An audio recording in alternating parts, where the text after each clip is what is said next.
Hello बच्चों, let's read this question. This question says that mark the correct statements regarding the natural killer cells. तो basically इस question में हमें 4 statement given है और हमें इन चारों में से फाइंड आउट करना है कि कौन सी स्टेटमेंट करेक्ट है with respect to natural killer cells. Statement A given is they are part of innate cellular barrier. Statement B given is natural killer cells release have cytotoxic granules of perforins and granzymes.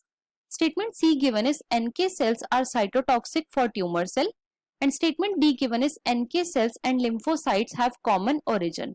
अब अगर इस question के मैं की concept की बात करूं तो इस क्वेश्चन का जो की कॉन्सेप्ट है वो है natural killer sales. Let me right it over here. It is natural killer sales. तो बच्चों नेचुरल किलर सेल्स काम कैसे करती हैं?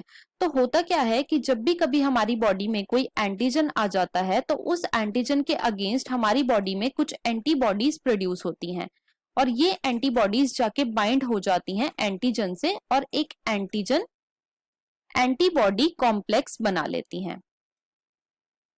राइट. अब जो नेचुरल किलर सेल्स होते हैं ये इस कॉम्प्लेक्स को रिकॉग्नाइज करते हैं और इस एंटीजन को आके किल करते हैं. अब हम एक एक करके अपनी स्टेटमेंट्स को चेक करेंगे. तो स्टेटमेंट ए में हमें गिवन है कि जो नेचुरल किलर सेल्स हैं वो इनेट सेलुलर बैरियर का पार्ट है. तो बच्चों ये स्टेटमेंट हमारी बिल्कुल ट्रू है.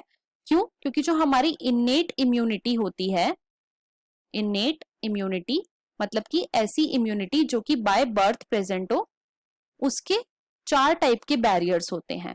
There are 4 barriers of innate immunity. तो उनमें से एक बैरियर होता है सेल्यूलर बैरियर. और जो नेचुरल किलर सेल्स हैं they are the part of cellular barrier. Right. इसीलिए जो हमारी फर्स्ट स्टेटमेंट है वो बिल्कुल ट्रू है.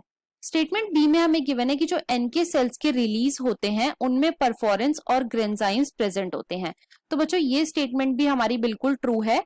क्यों? क्योंकि जो एनके सेल्स की रिलीज होती है उनके अंदर परफोरेंस एंड ग्रेन्जाइम्स प्रेजेंट होते हैं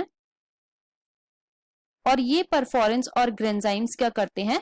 तो बेसिकली ये या तो किसी एंटीजन या फिर जो इन्फेक्टेड सेल होता है, इन्फेक्टेड सेल होता है उसकी मेम्ब्रेन में पोर्स क्रिएट कर देते हैं, मेम्ब्रेन में पोर्स क्रिएट कर देते हैं जिसकी वजह से क्या होता है, जो सेल होता है उसकी डेथ हो जाती है. राइट. इसीलिए जो हमारी सेकंड स्टेटमेंट है वो भी बिल्कुल ट्रू है.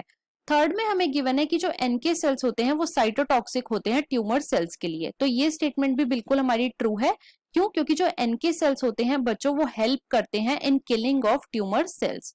तो इसीलिए जो हमारी सी स्टेटमेंट है वो भी बिल्कुल करेक्ट है. स्टेटमेंट डी में हमें गिवन है कि जो एनके सेल्स होते हैं या फिर लिम्फोसाइट होते हैं उनका कॉमन ओरिजिन होता है. तो बच्चों ये स्टेटमेंट भी बिल्कुल हमारी ट्रू है. क्यों? क्योंकि जो एनके सेल्स होते हैं या फिर लिम्फोसाइट होते हैं इनका ओरिजिन बच्चों बोन मैरो में एक स्पेशल स्टेम सेल्स प्रेजेंट होते हैं जिसे हम बोलते हैं हिमेटोपोएटिक स्टेम सेल्स, वहां से होता है. राइट. तो दोनों का ही सेम ओरिजिन है. इसीलिए हमारी जो डी स्टेटमेंट है वो भी ट्रू है. तो हमारी यहाँ पे ए, बी, सी और डी चारों ही स्टेटमेंट कैसी हैं? चारों ही स्टेटमेंट ट्रू है. और इसके अकॉर्डिंग जो मोस्ट अप्रोप्रिएट ऑप्शन है वो है option number 1. So the final answer of this question is option number 1. I hope you understood it well. Best of luck.